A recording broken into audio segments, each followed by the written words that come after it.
Hello,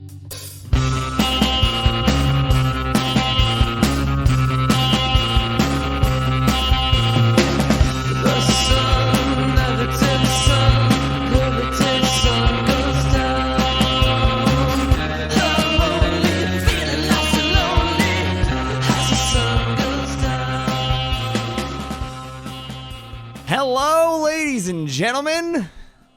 Welcome back to Wild Wasteland. This is Dean Maldonado. With me, as always, is Michael Johnson. Hey, what's going on? We got a tiny podcast buddy. Yeah, we do. We had Mike nerded out and took a handful of cash. Honestly, about 1/8 the amount of cash that I just saw two girls throw over the bridge of the highway. Overpass, some may call it. Overpass. That's I was going to call it the overpass, but I couldn't. You couldn't grasp muster the word. Yeah, no, I get it. It was right in front of me. It was the most insane thing that you've ever told me. Yeah, these two girls were just throwing $200 over the overpass, and then all this these IDs and credit cards, and then they tossed the whole wallet, and they were Facebooking it.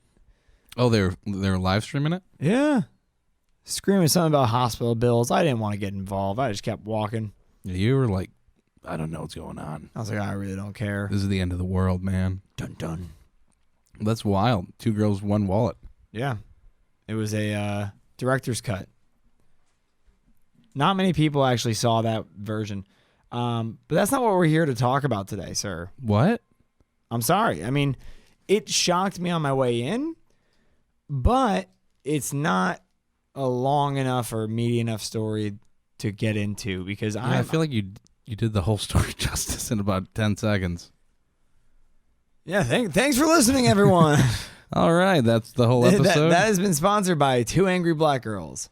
Damn it. Thought that was a good joke. No, it was good. Well, so today we're going to be talking about Nikola Tesla.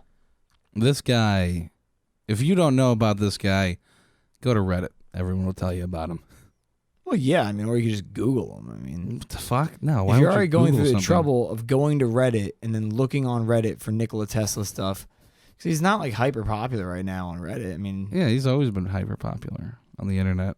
Like everyone's like, well, before anybody knew anything, Tesla knew everything. Well, he kind of did. Show me one time he knew anything. All right, so for those of you who don't really know, I'll give you a brief bio. I don't know if it's a brief. Oh God, an 8-page bio. No, it's a pretty cool bio on him, I think. Okay, I'm listening. I got my popcorn. I'm sitting in. So Nikola Tesla. Most people, when they hear Tesla nowadays, they'll think of the band from the 60s and 70s. The motor company. Oh fuck, you're right. Run by Elon Musk. Elon Musk and his ever wanting to just ruin the world by being like an evil philanthropist. I don't know what to call him. Like, did you see what he's doing with the satellites and the internet? You know, I'm going to let you tell me. Well, he launched like 68 satellites into orbit to provide internet to the entire world. Like, he's going to cover the night sky in satellites. And right now it's only 68, but I think his goal is like thousands of little satellites. It's a nice thing too. It's like free internet, kinda. It's like a weird concept. For $20 you get a receiver, or $200.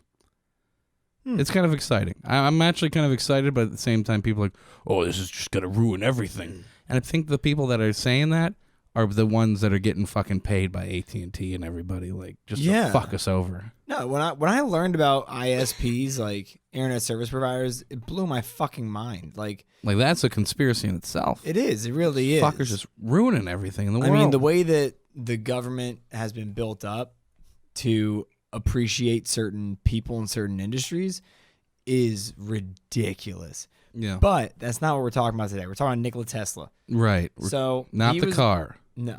He was born in 1857 in a small mountain village in Yugoslavia, which was part of the Austro-Hungarian Empire at the time. Yummy. Right? And even as a small child, you could tell this guy was a fucking genius. Tell me, what did he do? Did he build a perpetual motion machine, huh? I don't know if you would call it that, but according to his father, by the age of 6, he had invented a good amount of things, but the most notable was that he built an engine powered by 16 June bugs. He harnessed in sets of 4s to spokes which radiated from the engine drive shaft. What? I don't even understand what you just said. What the fuck's a June bug? I showed you a picture of this like 10 minutes ago, Michael. Oh, are we bugs. not playing this game anymore? Where you're stupid as fuck? I hope not. I was finally grateful that I could speak to an adult that isn't just like a blathering moron. Tell me more. What is a June bug? Oh, please, sir, please. What is a June bug? Asshole. It's like these little bugs that kind of look like bed bugs, but they're a little bit bigger. I mean, they're a pretty good amount bigger. What the hell are you doing? I'm looking for my damn thingamajig. Might have left it in the other room. Oh no. Yeah, oh no. Better go get it. I will. I'll be right back. Okay. This is going really well. Was until your June bug shit. So angry. Isn't that crazy though? June bugs? I don't understand how he did it. That's why I'm asking. I mean, I don't know either. That it doesn't make sense. What do you mean? Everything about that. What doesn't make sense about it? The fact that he harnessed the June bugs, the fact that it was an engine.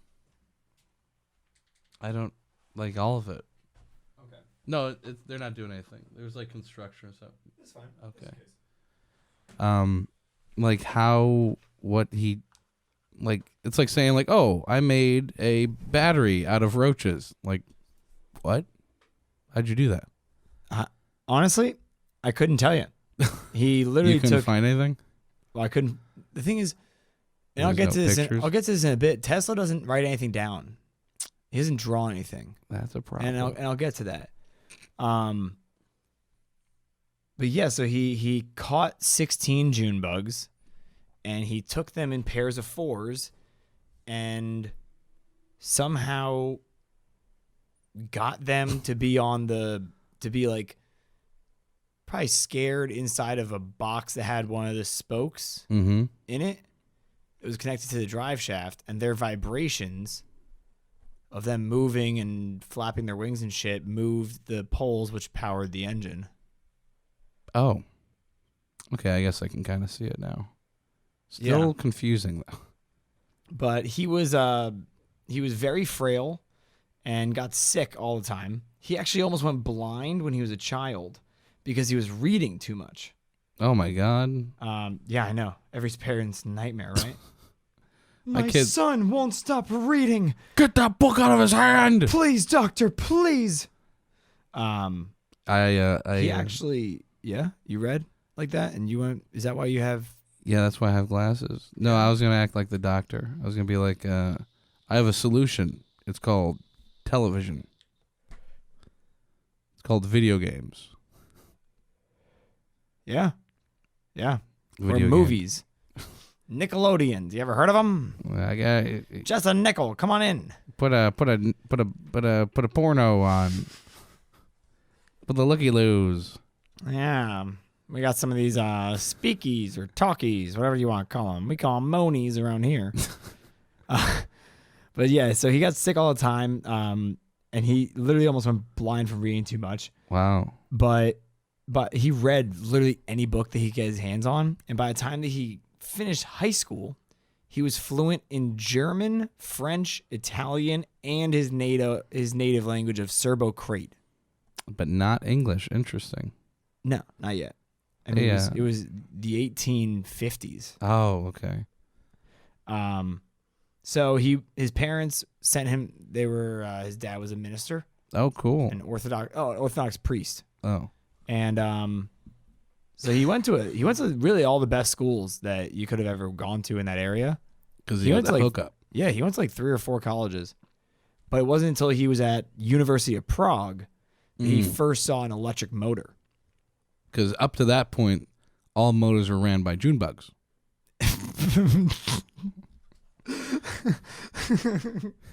Precisely. Yeah. June bugs in this weird thing called like oil, gasoline, and coal, and other shit of that nature. But it was a new type of direct current makeup, and it had these brushes and these like computators on top that would like spark and like shoot out blue sparks. That's really cool. Like that would change my life too if I saw that. Well, so Tesla said to his professor, and this is a quote. He said, "If we got rid of those brushes and commutators with all that noise and loss of energy, we'd have a much better motor. Perhaps it might be done with an alternating current." Nonsense! The professor yelled. An alternating current would never run anything. You're not the brilliant student I thought you were. Wow. Forget it.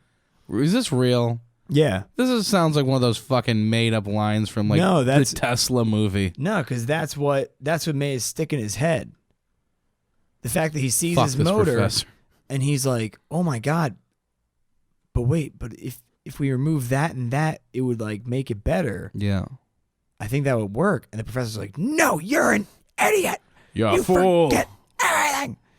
He got obsessed. He's like, "I'll show that motherfucker." Yeah. And so as I was telling you, Tesla had a really unusual mind.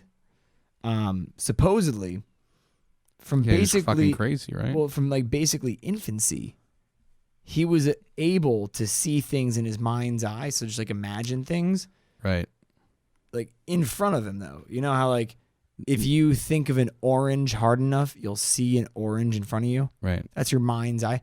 He had such a powerful, vivid, and detailed mind's eye that he actually had trouble telling what was real and what wasn't. Right. And he would literally never draw any of the plans out. He would imagine it in front of him, take it apart, rebuild it with the exact components that he wanted to use, and then explain it in detail of how to build it to the workers. Mm-hmm. Yeah, I heard stories that he would run motors. He would know how everything, like he could run things in his head. Yeah, he would literally build things and find out and like test them in his head and would get like the accurate results. Yeah. And would fix it till it worked. And so he got a job managing a telephone company in Budapest, but he got super bored.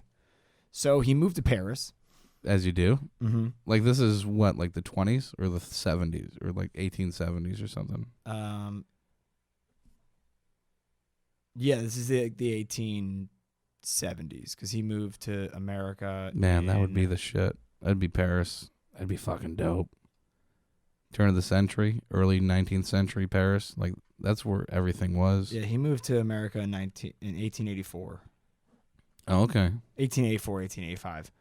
So you're just hanging out in fucking Paris? That'd be fucking dope. Yeah, and he became, he worked for the Continental Edison Company and literally just became like a general fix-it guy. Yeah. They just like brought him somewhere and he would just fix it. But and every time he saw DC current, he'd be like, well no, it be better with AC current? He kept working on it in his head because any electrical engineers that he would meet and try and talk to about it were just like, you're fucking insane. That's not going to work. I tell you, this is works. And so one day he walked into his friend's workshop. I know the friend's name is in all the documents, but I just can't pronounce this guy's ridiculous French name. Do you want to spell it? No. Oh. No. No one cares that much. Jacques Leplou. No, it was like Bijouet Babazeux. Whoa. Stupid. But so he walked in his friend's workshop and literally just like took 2 steps in the door, stopped, and just started jabbing his cane at the air at an invisible object and shouted, "See? It works!" It's the rotating magnetic field which causes the armature to turn. It pulls the magnets around, causing the current to flow first in one direction, then the other. He did it. He created alternating current. Bang, bang, bang. The only problem was that no one understood what in the God-fearing fuck he was talking about. Yeah, because he's just pointing at the air with a fucking stick. But the manager in the workshop used to work for Thomas Edison. And so he gave them like a letter introduction, the same way you would like introduce someone over email nowadays. Yeah. He did that for them. I know this guy. He's kind of crazy. I think you should meet him. Yeah, he's like, I think you would understand what he's talking about. None of us have the knowledge to understand it. I am Thomas Edison. I know everything. Well, I know how to steal stuff. I'm definitely going to steal his idea and claim it as my own. Now, the description of Tesla when he got to America is like Fievel Goes West. I don't know. It kind of like I couldn't European? understand whether he was like looked like someone who was like very handsome or someone who like looked like an alien in a disguise. Listen to this. This is a quote from an article about the life of Tesla from 1934? Yeah, 35. Yeah. Tesla, now 27, arrived in New York. He was handsome, over 6'2", with a distinguished head and deep-set blue eyes. His Slavic face was broad across the cheekbones, his dark, thick hair and his chin sharply pointed. Of worldly goods, he had the clothes on his back, 4 cents in cash, the letter to Edison, and the idea that which would change the world. Okay. Yeah, they're talking shit about him. No, they were boosting him up in that article. Yeah, but it's true though. He literally only had 4 cents in cash. Typical Slavic. Which was probably a lot of money at that time. Yeah, that got you 4 cents. It got you a train to Edison, a sandwich, and a cup of coffee, and you had some change left over for the ride back. Yeah. Well, so he went and he met with Edison, and he didn't have any papers or drawings. Mm-hmm. So Edison just laughed at him. I mean, he gave him a job, but he laughed him off. And after 3 years, so now he's 30. And actually, when he was like 20, when was he was either 27 or 28. He like gave this lecture to like the National Institute of Electrical Engineers about AC. Yeah, and later in his life, he really starts giving a shit ton of lectures. It's insane. That's what, like. Well, it's because one of his labs burnt down, and yeah, he had a pretty big run of bad luck. Yeah, seriously, the quote from him in the newspapers on the day that his lab burnt down, he said, "I'm so sad I can't walk." But yeah, if this podcast room burnt down, I'd feel the same way. Yeah, like I'm so sad, but at least I have this $35 computer. Yeah, it's always on me. So after 3 years, Tesla made enough money and borrowed enough money from people to make his own lab. And in it, he made the basic models of an alternating current engine called the dynamo, which he sold the patents to George Westinghouse in 1888. Now, Tesla didn't get along with any of the Westinghouse engineers because he thought they were fucking stupid. So they kept asking so many questions. What's wrong with you? Oh, we just want to figure it out. You're so stupid. Well, because Tesla was a lot like a lot of people are today. Basically, he would get really excited about an idea, and he would just like follow that idea. He would start making it, and he would literally like get it to the point where he could explain how to build it to someone, and to the point where just someone has to work. Like you just have to like work out the kinks. Yeah. And he would move on to the next exciting idea.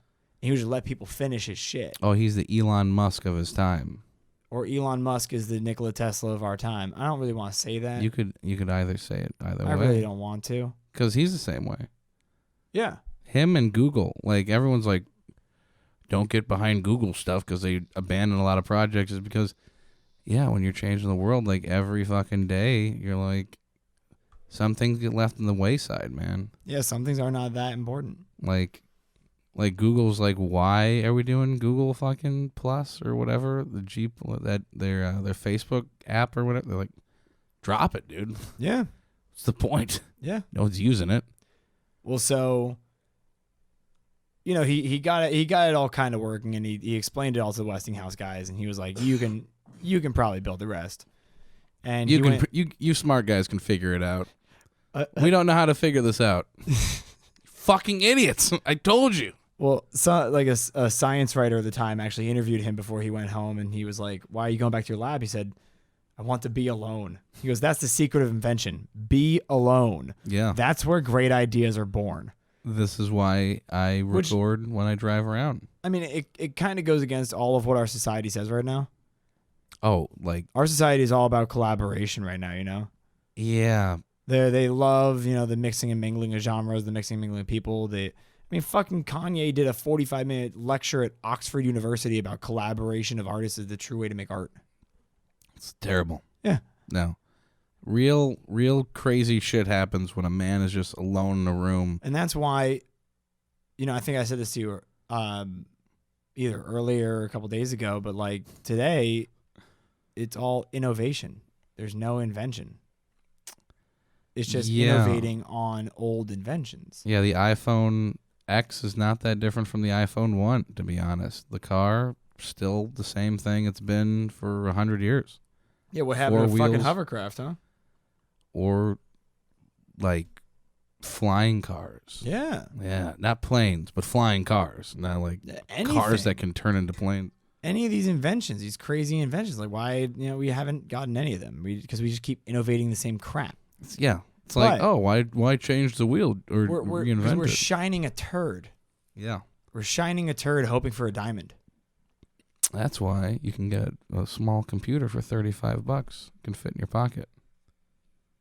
But because of this outlook, Tesla was alone a lot. Oh. Was he a lonely guy? He never had many friends. Oh. And he had very few acquaintances. Oh.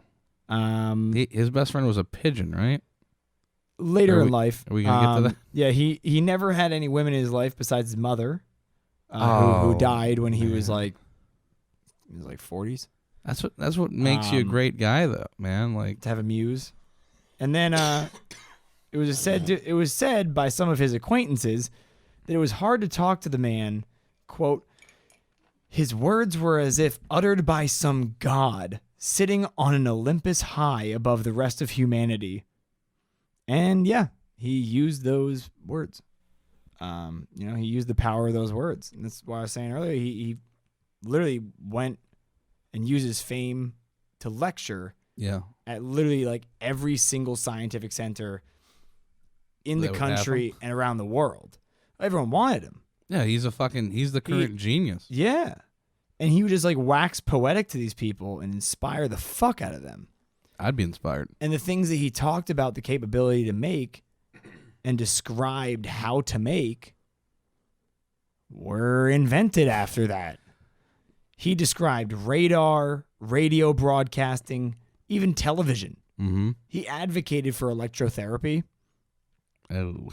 Not like the whole like hard shock therapy, but like minute like low vibration, low electrical frequency vibration. That's medicine right now, right? Or currently, yeah. Okay, they use it for physical therapy all the time. Shit, that's crazy. The only thing that isn't good though was his concept of like free energy or energy in the air, because if you did that, like this would not work. Mics wouldn't work. It'd just be so staticky. It's not energy in the air. Like we'll get back to energy. that. Okay. We'll get to that because that's pretty interesting. But actually, he told of a day when man could control nature in every respect, even the weather, with machines of all kinds. The power to run them would be so cheap that poverty would vanish from the world. Sounds nice, huh? Yeah, sounds like the future. Right?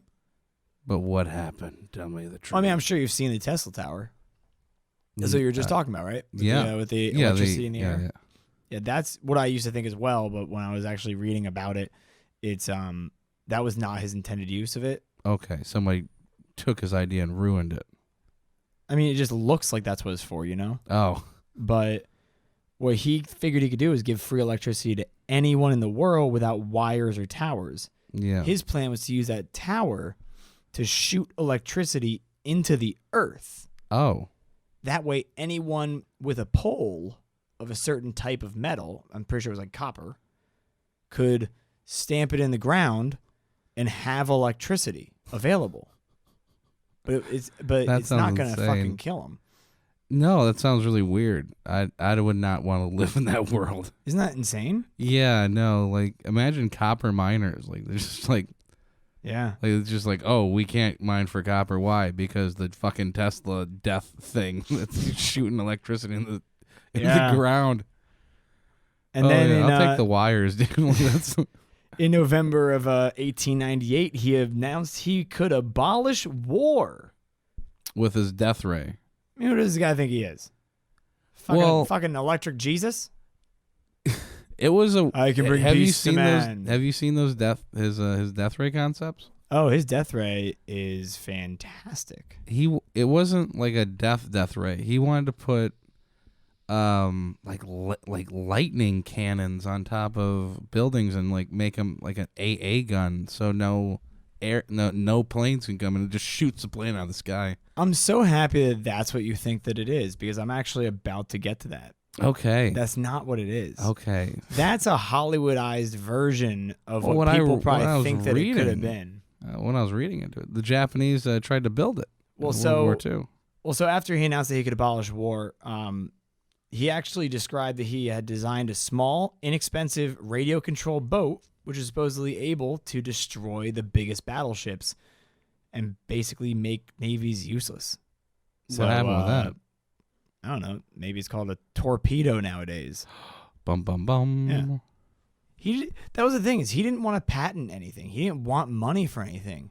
Yeah. And is going to be his greatest downfall. Yeah. And the best invention of all, the death ray. I love the death ray. Which would annihilate whole armies. Now, not all of his inventions were that flashy. He actually revolutionized tons of industries because he worked on induction coils and oscillators, and he actually pioneered tuned electrical circuits. Oh. I don't know what that means. Yeah, I don't know. That went way over my head. And he actually did invent one that was pretty flashy. The disco ball. In 1916, Princess Vilma Lvov-Palargi. No. She was a princess from Eastern Europe. No, I got that. She was living in Manhattan with her pet lion. Of course. And she painted well-to-do people. And she painted Nikola Tesla in her new studio. What? Well-to-do? He was never well-to-do. No, like well-known. Oh, well, that's different. Well-to-do means that he was wealthy. I know, but mostly well-to-do, like royalty across Europe. No, I like get that. But he was well-known. Well, no, yeah, I get that at that point, especially if he's doing lectures all over the country. Yeah, and he had been for the last 30 years and all over the world. Wow. Also, he wasn't that poor. He made a lot of money. He was poor. No, he made a shit ton of money all the time, but he constantly put it back into his inventions. And as I'll get to later, a lot of them blew up. Yeah, no. So he loses a lot of money all the time. Yeah, electricity. He's putting electricity in the fucking ground, dude. I know, That's the most insane thing I've ever heard in my life. Oh, we'll get crazier.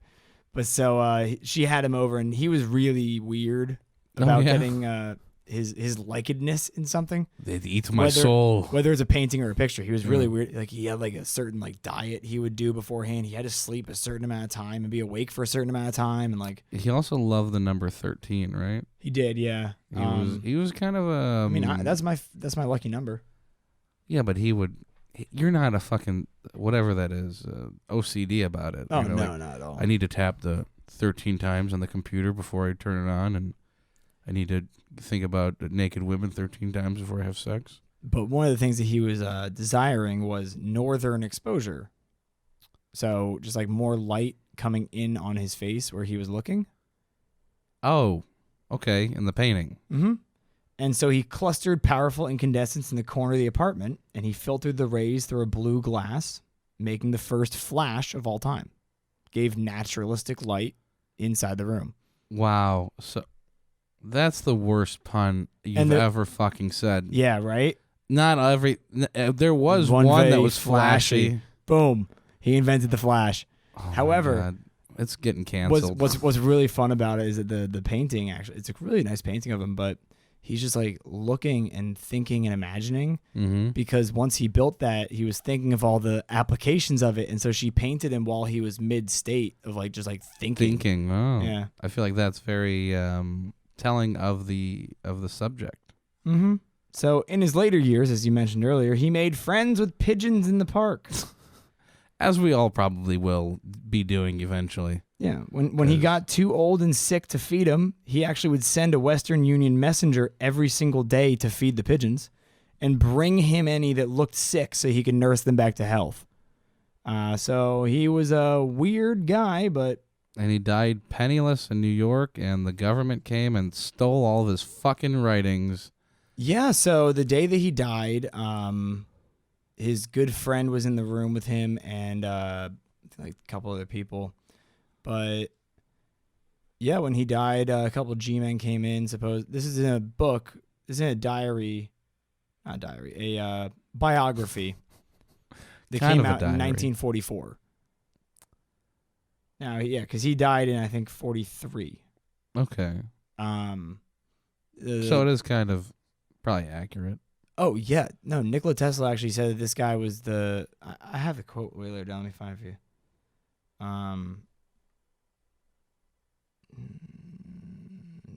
Shit. Where is it? Here we go. Okay. So, yeah, it was a biography called Prodigal Genius. It was by John J. O'Neill. Now, Tesla... So John J. O'Neill met Tesla when he was a boy and knew him for basically Tesla's entire life. And Tesla was quoted saying that John O'Neill understands me better than any man alive. That's a pretty good biography to read, right? But it does describe a couple G-men breaking in. So, man, the FBI declassified 342 pages of documents relating to Nikola Tesla, which starts in the 40s when he died. Yeah, so this is why you gave that introduction to Nikola Tesla, because we're going to be talking about him probably for the next few episodes. Oh, yeah, we got to do a deep dive because Jesus, it is a lot, and it is thick. It is. Like it's milkshake. very dense, and it bounces around in timeline, but it's everything. Yeah, if you enjoyed... The only thing it redacts is names. Yeah, which is pretty fucking crazy. If you enjoyed our Montauk experiment and the Rainbow Project and the Philadelphia Project, you're going to love this series of episodes. So yeah, let's get into the real shit here. Let's get into the papers. So it starts with pages and pages of them talking about taking Tesla's documents. Yeah. About 80 trunks worth of his writing and inventions just to make sure it didn't fall into the hands of the enemy. Yeah, the fucking Nazis. 1944, yeah. And then... 43, 44? Yeah, 44. Then it goes on to show a ton of pages where they discuss, what to do about the family members they're requesting to get the shit. We're going to have to kill them. And basically they say, fuck them. Oh, that sounds like the government in 1944. Sounds like the government now. Yeah, well, it's kind of like, honestly, it's kind of like that Christian petition to Netflix to cancel the show on Amazon. Everyone kept writing to the FBI, and the FBI had the easy out of, I'm sorry, the Office of Alien Property Custodian is the one that you need to reach out to.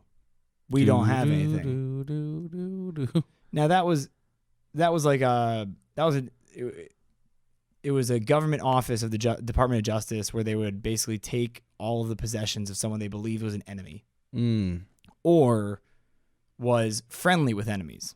So when you say alien, you mean of an alien state, not Yes, not extraterrestrial. extraterrestrial. No, It just happens to be that it does. It just happens. Tesla is connected with aliens. Mm-hmm. We'll see what happens. Oh, okay. So, I mean, what?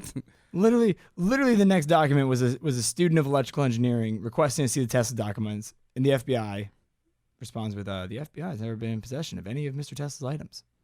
Bullshit.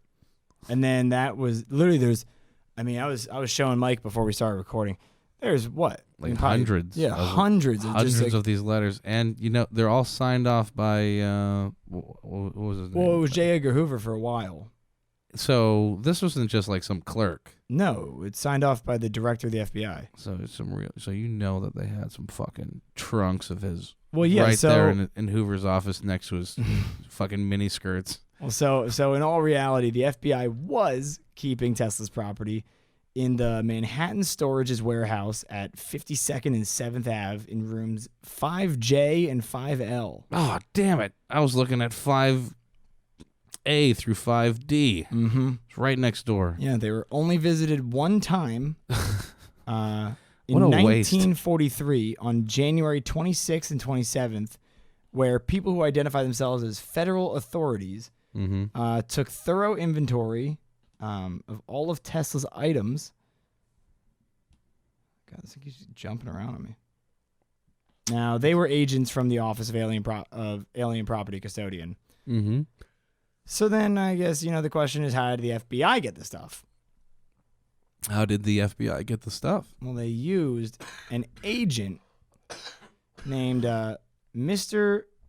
Kozanovic. What the fuck? That's the most Russian name I've ever heard in my life. Well, he was actually a distant cousin of Nikola Tesla, who went and collected a good amount of items because he was a relative. Oh. Even though, while Nikola Tesla was alive, he fucking hated this guy. Family. Oh. This guy? one specific guy. Just fucking despised him. Literally, would refuse to communicate with him at all times because I guess at one point he tried to get money from him. Oh, man. I'd hate him too. He's a greedy bastard. So,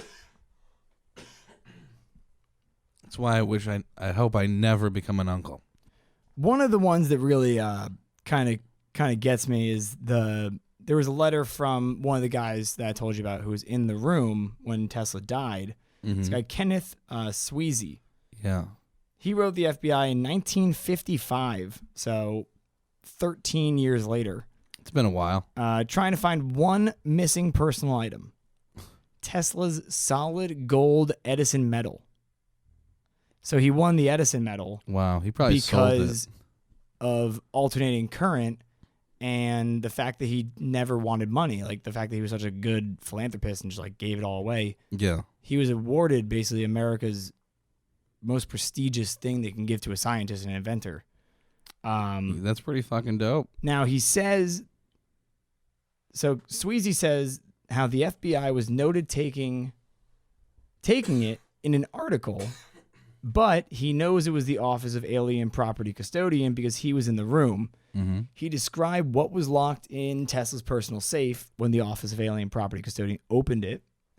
Then they locked it and shipped it to Belgrade, which is Serbia, to be housed in the Tesla Museum. When they opened it in Serbia, there was no metal. It's gone. It's empty. And all the keys had been put into a little box and moved to the side.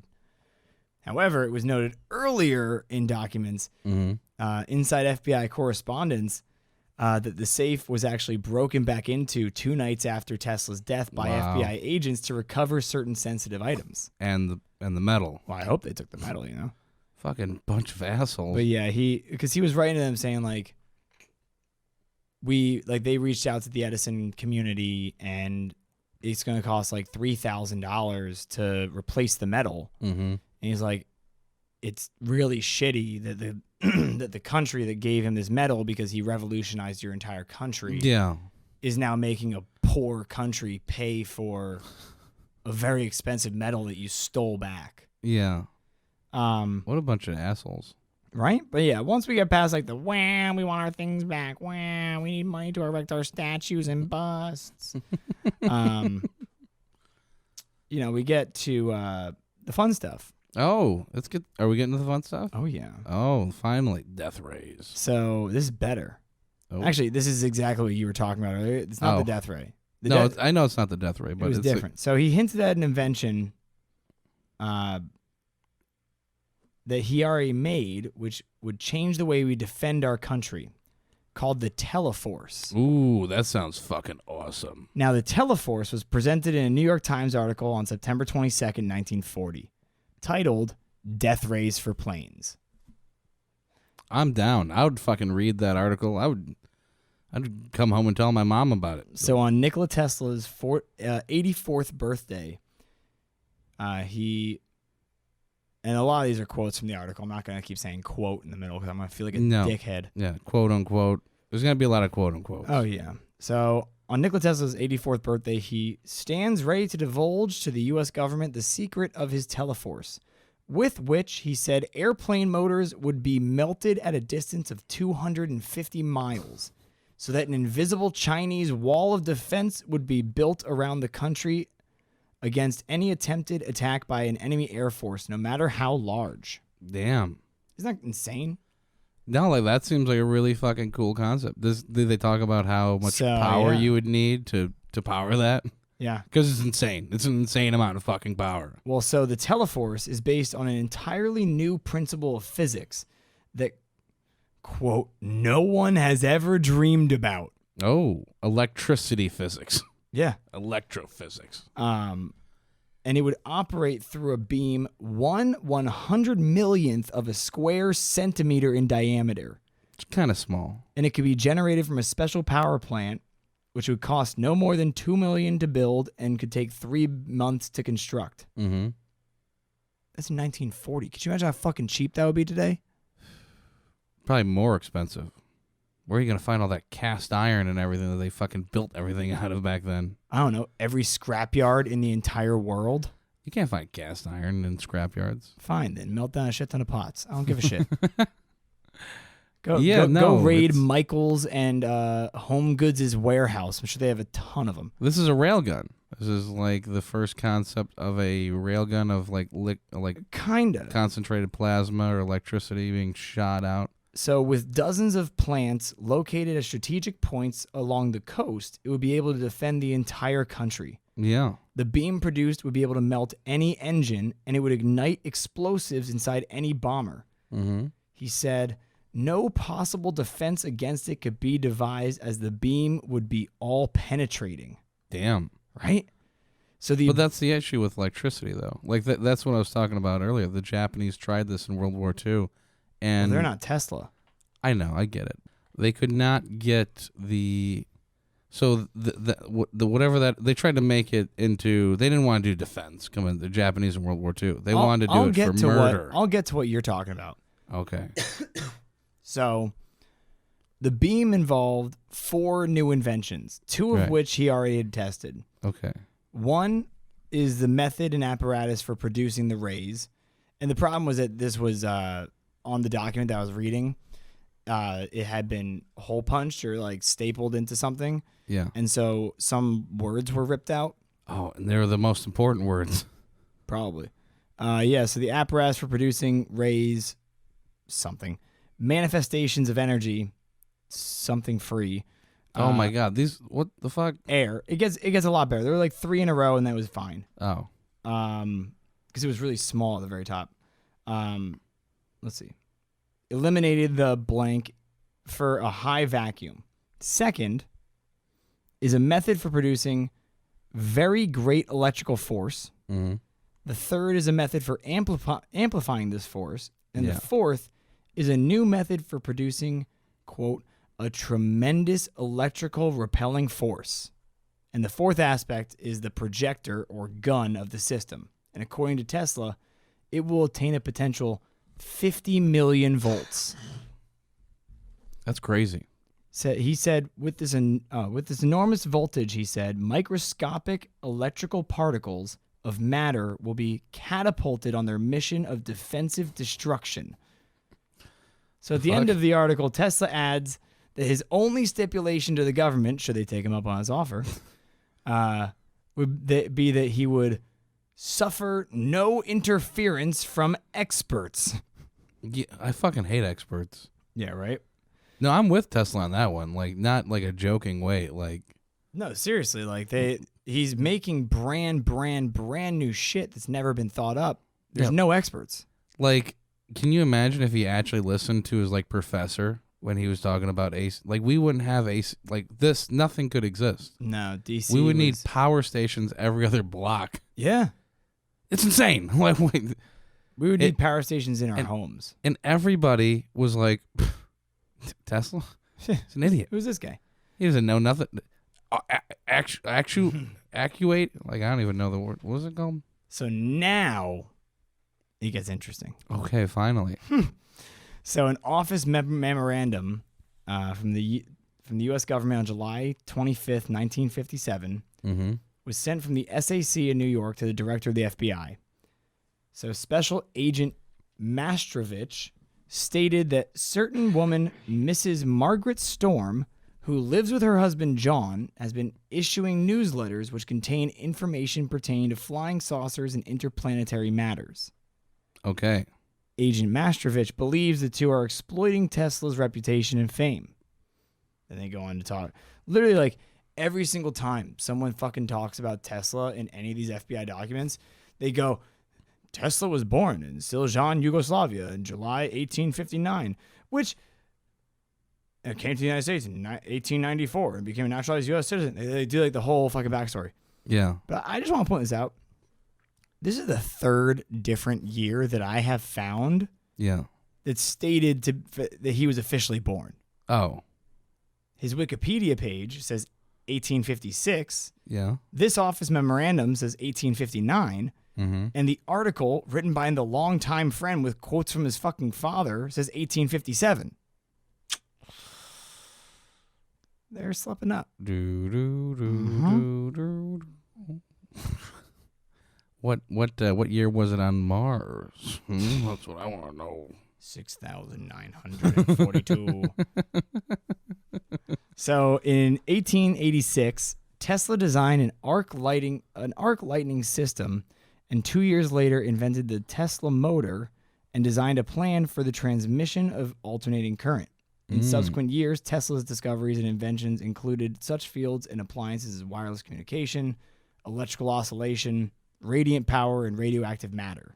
It's all made up. It's all crazy. Too crazy. After 1900, communications and wireless power transmission occupied most of his research. This is all from the memorandum. Oh, okay.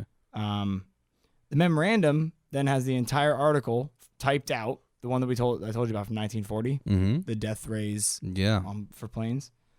And it says how the couple are actually distributing that in connection with alleged Tesla, with the alleged invention by Tesla, which according to the couple consists of a radio-type machine known as the Tesla set. Okay. Which was invented by Mr. Tesla in 1938 for interplanetary communication. Mr. and Mrs. Storm claimed that Tesla's engineers did not complete the Tesla set until after Tesla's death in 1943. Mr. and Mrs. Storm claim that this set was placed in operation in 1950. Since that time, the Tesla engineers have been in close touch with spaceships, etc. That was the memorandum. It's fucking nuts.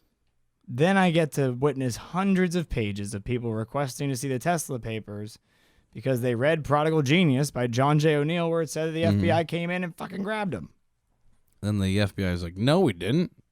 Yeah, exactly. And then 50, 60 years later, or no, fuck, Well, then 80 years later. in 1975 is when we get real fun because J. Edgar Hoover is not the director of the FBI anymore. Hey, man. Yeah, it's, It's Clarence M. Kelly, oh. who Kelly was really big when he took over the FBI. He was really big on promoting transparency to the public. Okay. He really wanted to try and prove that he wasn't the old FBI with the G-men that would come in and kill people and not do anything and cover it all.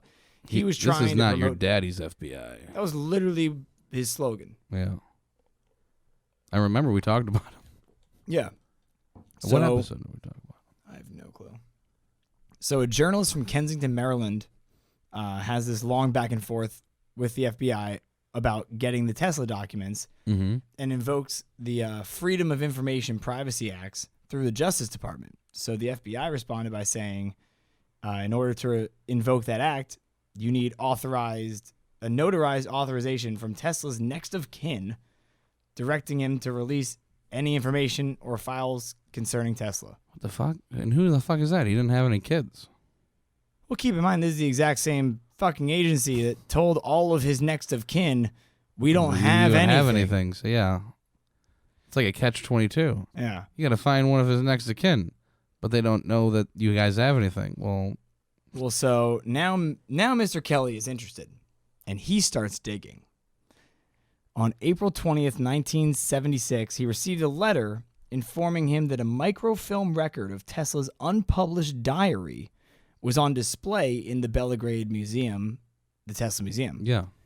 According to the museum director, in 1971, the Soviets had made copies of some portions, but not the Colorado Springs diary, which numbers pages 500, which has 500 pages, 20 which directly pertain to ball lightning, Okay. and 20 or so relevant to the equipment construction. And the quote still says, this is from a letter from one of his agents. We copy the most significant portions, but I feel more exists. Mm-hmm. He goes on to talk about being involved with Project Tesla, where they were trying to make his inventions and basically push them to the limits and see what they could do. And he notes 3 military applications that were found. Tell me. This is all one long fucking quote. Okay. So get ready. Yeah, Sit down. It's going to be really 1980s, 1970s government official word. Yeah. First, Tesla claimed that the lightning balls, which destroyed his equipment, could be used to destroy aircraft. I have talked to AF personnel, such as redacted name of engineer at Micro Networks, who saw one outside his plane during a test flight, and found AF personnel that fear these, quote, RF balls, as they call them. Second, it is a suspicion of mine that ball lightning, if injected with lithium, could produce a cheap fusion bomb.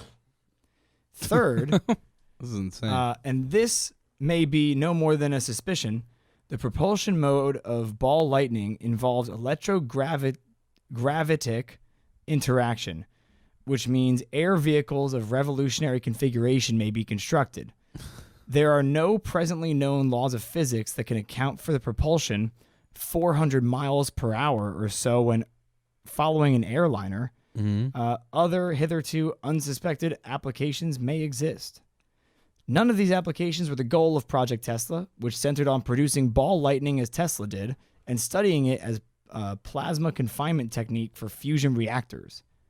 Incidentally, Tesla claims to setting up standing waves on the Earth's surface, or wireless power, was erroneous and involved techniques similar to Project Sanguine, that is, using the Earth's atmosphere as a waveguide.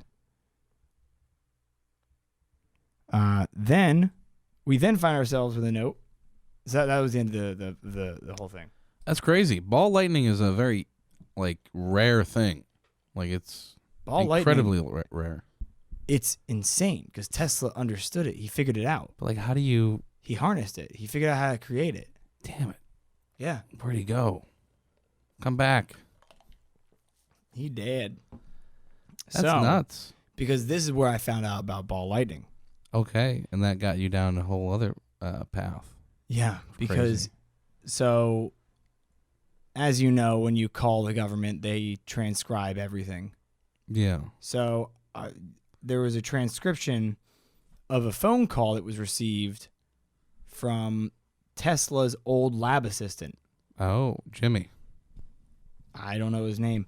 Honestly, when I got to this point and I was reading this guy's letters, his transcription, for a second, I thought, if Elon Musk was a time traveler, that was him. Yeah. because the guy goes on for so long telling him how he always, he told Tesla all the time that he should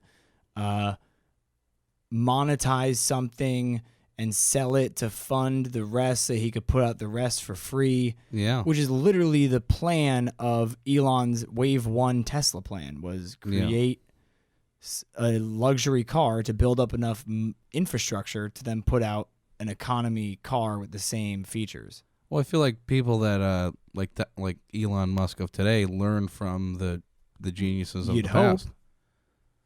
You see If you don't know all the shit about him, like I'm finding out now, though, I mean, how much can we learn? Yeah, well, you can like the general rule of Tesla is like you have to make money. Like, yeah, it's great you can release things for cheap. Like, you don't have to be an asshole with your revolutionary new way of producing energy, but you do have to charge, like, how about a penny? Yeah, a little bit. Yeah. It is a transaction. Like $20, you get all the electricity you want for your whole life. Everybody in America uses it. That you just got, if everybody in America, if there was 300 million people back then, and they just gave, like, okay, I'll give you AC current, just give me $20. Yeah. That just got you fucking $6 billion. billion. Yeah, but you and your family and every generation after you has electricity for life for free. Yeah. It's so worth it. It's something stupid like that. And then now you can fund all your crazy shit. You just got $6 billion. Mm-hmm. But Tesla was very against it and always shut him down. Well, it's a good thing because, imagine that if he didn't allow AC, if he patented it and was like if he was asshole, a greedy fuck, oh my God, we would have nothing. Yeah, we would have DC current like we were just talking about, because that, in like when we're talking about capitalism, like pure capitalism, like that kind of concept that you just fuck over everybody. Yeah. Everybody having a power station in their house seems like this Orwellian like horror world. It totally is. Like, instead of how we have it now, like, Ugh.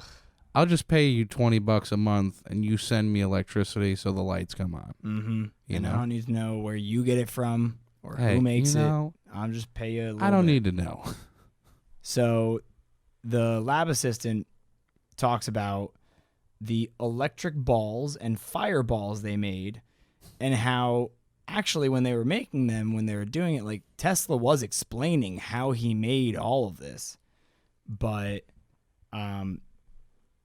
as he got older and his mind started to go more, he got more secretive and wouldn't recant how he was doing it. I already told you the one time. Exactly. Start recording don't record me.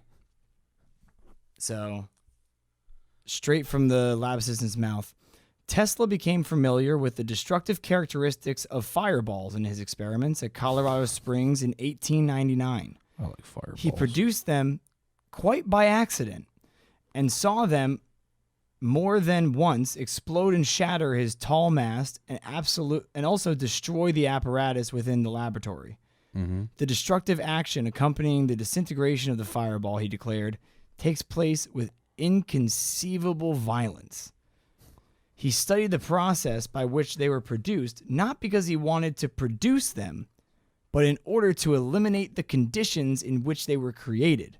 Wow. It is not pleasant, he related, to have a fireball explode in your vicinity, for they will destroy anything they come in contact with.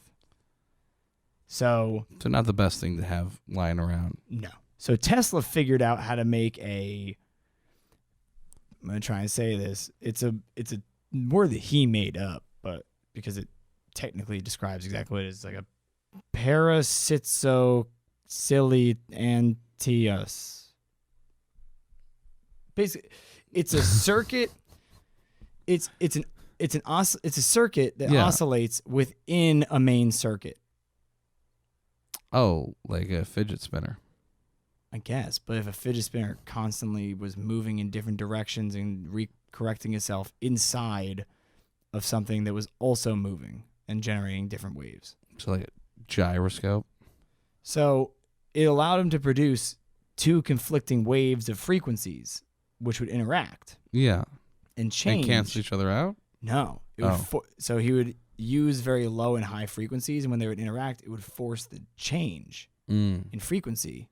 And that rate of change was so expressive and so vast that it would change fireballs at insane rates of millions of horsepower. Whoa.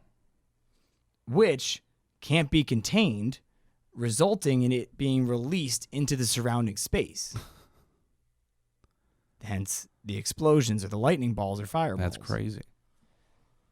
Now, we still haven't been able to recreate this or harness this or something, or what? I don't think we would want to because of this. Seems like a lot of potential power, like nuclear So, using this principle, fusion.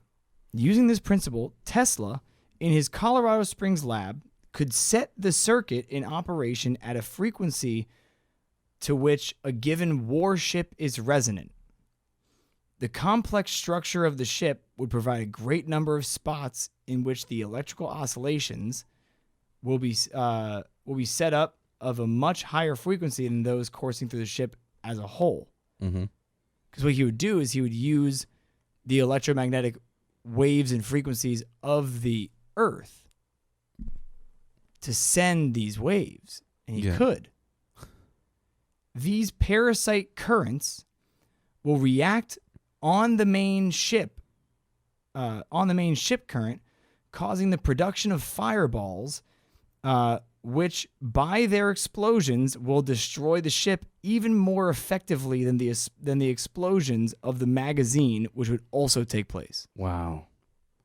That's insane. Literally, it takes the innate vibrations of anything and sends a conflicting current to change their rate of movement by millions of horsepower and spontaneously combust.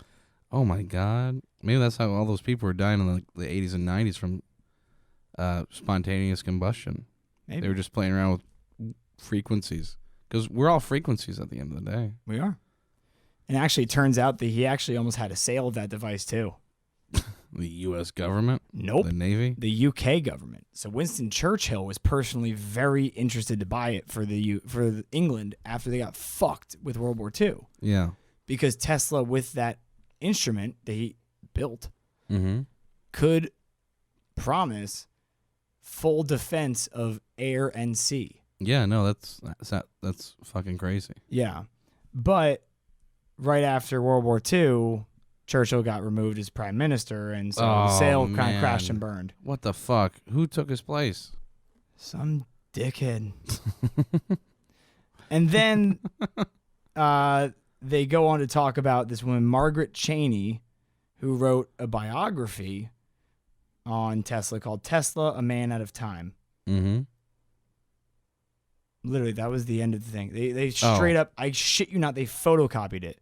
If you want to read Nikola Tesla, A Man Out of Time, go download these FBI documents because they scanned every last fucking page of that book for some reason. Really good book. And they didn't like highlight any parts of it. They didn't really like show what they were looking for in it. They were just showing the entire book. Yeah. Maybe that sucked. You know, that was before they had interns. Oh man. Some poor man had to stand in his heavily starched collar with his fat tie and his wool shirt, just reeking inside of tobacco. of a copy room while heavily chain smoking and sweating his ass off, just copying a book and blinding himself. But yeah, because they didn't have lids either. No, they didn't. Like It was just flash the sky. Well, so that, my friends, is the end of part 1 of Nikola Tesla. Okay. That was the first 167 pages. Well, I feel like we learned a lot. We learned a whole biography on him, about all this stuff. Like, what are we gonna learn next? I don't know. I'm excited to find out. Oh, you haven't even read the pages. Not yet. I read through those 167, and my brain was rattling because they do go you called into. Me. You're telling me about. They this. go into very, very detailed description of, and very. You have to be very knowledgeable in electrical engineering and the engineering of circuitry, you know, to understand what exactly they're talking about. Yeah. And also reading government documents they're very particular type of document, you know? Everything's very structured. Everything is very, written out to be very specific and very... Well, that's how you can tell if there's, like, fraudulent documents. Like, because, like, a lot of those, like, alien documents that came out in the 80s and 90s, they were, like, looked like it was written by a military person. When you show it to a military person, like, that's not the right format. Yeah, no. That's not the right anything. Because also, like, the reason that there's so many pages, and that's why, I mean, well, yeah, it's great that there's 364 pages. It's great. That's awesome. Unless you're... But some of the issue is that, like, 2 pages is a photocopy of somebody's handwritten letter that was sent to the FBI, and the next full page, and maybe page and a quarter, which ends up being the next 2 pages, is some poor secretary that had to type it all out and send it over. Yeah. And then is a photocopy of the response from J. Edgar Hoover saying, "I'm sorry, we don't have any of that stuff." Yeah, a lot of that. A lot of it. And it's a lot to sift through because, if you don't sift through it straight, you'll miss the things of, like, there was a lot of really interesting correspondence with that journalist because he was pressing them in different ways. He was like, no, I have references and I know that this happened. I know that they had that and you now have this. Mm-hmm. And if you don't show me this, something is going to happen. And, like, the back and forth between him and the FBI was intriguing. But it's not worth, dictating to you an entire fucking conversation. You could. Done by letter in the 40s, You could. As much as I would love to. Yeah, that's... we would lose viewers quicker than, you could eat a Big Mac. Or honestly, I could be a Big Mac. Not a fan of Big Macs. I fucking love them. I like Whoppers. Or no Quarter thanks. Pounders. No thanks. Not for me. But are you glad to get this all out of your head now? Like, you seemed like you were losing I'm it about for a second. I'm about to fill back up with more. Yeah, so I know. I'm excited but, about that. But no, hey, that was ooh, I'm excited. Yeah, because you're like earlier today, you're like screaming about it. Oh yeah, I was walking down the street just yelling Tesla, Tesla, and we're all by the Tesla dealership. We're in a bunker. God damn, in the desert. You son of a gun. All right, everyone. Well, thank you so much for joining us. Yeah, thanks for listening. I hope you enjoyed it. Ben, if you're listening, I'll send you the documents. You nerdy, nosy motherfucker. As always, you gotta stay vigilant and stay wild. Oh yeah. Did you want me to say that? I don't know. It's up to you. And Eric, thanks for sending us your commercial with the girl with her tits out. Yeah, I wanted to post about it. I fear that I'll be flagged by Facebook for some kind of pornography. Maybe we'll put the Wild Wasteland thing logo right over her tits, right over her cleavage. We'll lose more followers than if I had read you the actual memorandums. Yeah, maybe we'll put an advertisement on Pornhub with them.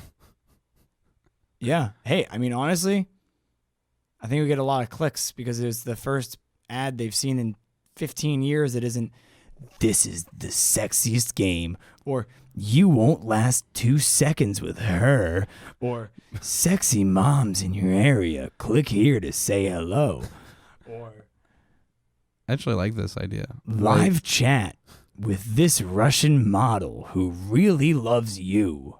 You won't last 5 minutes on this podcast. Or "The secret doctors don't want you to know, which will add 4 inches in your penis." Listen to Wild Wasteland. Listen to Wild Wasteland. Find out. Perfect. Yeah, no, I think we should take it, flip it, reverse it, do these awful things, but make it about us instead. This podcast, you won't last 5 minutes or else we'll start jerking off. Jesus. Like as soon as you what get are we, like fucking Omegle? You're like, "Hello, everybody." Are we chat roulette? Like, yeah, we're gonna be live streaming me. We're gonna be putting Mike on chat roulette while I sit in the corner and cry aggressively. It's gonna be a great time. Please send us your money.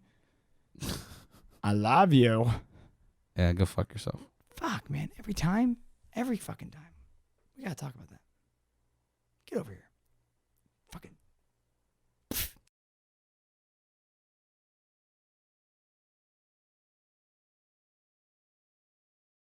that. Yeah, Like you're part of the network, but you're owned by us. that could work. But I mean, it's literally just like franchises. yeah, no. It's a uniquely identical podcast. Yeah, that's what I was thinking about. Like And saying that's that, really that's also a funny name for a company that distributes podcasts. Uniquely identical. It's very funny because No, yeah, at the end of it's the day, all also- meant for comedy. Yeah. Like this bitter, like old man, like uniquely everything. Everybody thinks that they're Everyone's a unique. goddamn snowflake. Yeah, You're all unique. but in reality, they're all just the fucking same. Everybody's just the same. You goddamn identical clones.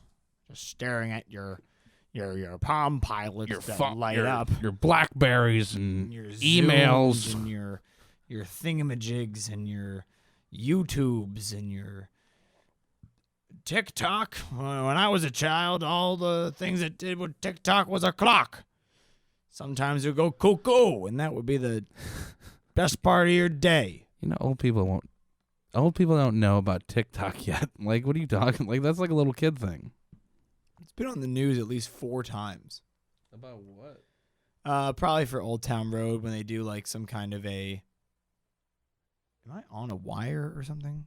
Should I move my computer or something? What is that? Oh, that was microphone 4. Oh. Well, why don't we just unplug Okay. it? There we go. No, I just turned it off. I don't know. Whatever. That was weird. It was actually freaking me out. I was like, how is this? Yeah, I was like, what is What? How is this better than that? It's because they only had 2. Yeah. We only had 2. 'Cause Yeah. that was all that we could fit on the screen. Any more would be like, ah. Yeah, you'd have to zoom out. Then you'd really need a magnifying glass up here. No, I would. Yeah. Or you'd have to zoom really far in and just drag across the entire screen. I can't see it. You'd accidentally incinerate it with a magnifying glass outside. Like the sun. Yeah, with like that thing in the The ants. in the solar system. Yeah. The solar system. Yeah, thing. wow, that solar system thing. Solar system. The solar system's 4 billion years old. It was started by the Big Bang, and ever since the extraterrestrials became lucrative. I don't know what I'm talking about. I mean, you're talking about a lot of things that are true, but you were saying it in a very odd way. Nibiru was originally thought to be a Greek god, but now that we have the Sumerian tablets, we discovered that Nibiru is a actual heavenly body that This is giving me terrible flop sweats and a flashback to a documentary made about a book by the author who wrote the book, where he just talks about his book. Jim Mars. Oh God, why'd you say his name? We should have Jim Mars on the podcast. I've heard that if you say his name 4 times in a mirror, spin around twice, and spit, that he actually appears. It's funny you said the same thing about Dave Shealy. Did I? Yeah. Good. on the Skunk Ape one, yeah. The exact same. Yeah, you're like, if you say his name 4 times. You shouldn't have said anything. You could have let fans know that little Easter egg later. I fucked up. You really did. No, I fucked up because I was thinking about it, and I said, listen to episode 2 for Nibiru, but it's not. It's episode 3, because episode 2 was Skunk Ape, because episode 1 was introductions. Well, it should have been episode 7 to start with. Well, because Building 7, yeah, but that was back. Because of Star Wars. Oh, right. And but those episodes had that asshole on it, so That's fair. So those are all. If you want to listen to those episodes, No, don't. I mean, send us $5 and we'll send you a link that expires in 10 days. Who are you? I'm Joe Rogan. Hello. Yeah. We're gonna make money by making you send us money. Yeah. Yeah, that's kind of cringeworthy. Yeah, like, well, maybe like we'll do like an extra like once a month podcast for people that are paying money. what are we gonna do? Suck their dicks via the microphone? Are we gonna pull No, a well- classic Howard Stern and be like, sit on your speaker and turn it up? We only did that one time. You know, be like a fucking, what was that? Vibrator. No. Was it Sibian? Yeah, Sibian. It's like a saddle Oh, that has like a vibrator on top. you When- hang out with sex shops way too long. Way too much. Way too long. Whatever I was trying to say. I drove 64,000 miles in 4 months around the Midwest by myself. They're very nice people to talk to at sex shops. Yeah, no, there's nothing wrong with hanging out at sex I feel like you're trying to sex shame you. I feel like you're trying to privately shame me. Well, Which this is truly- public. What? I don't know if you know this, but we're recording. Oh fuck. Okay, well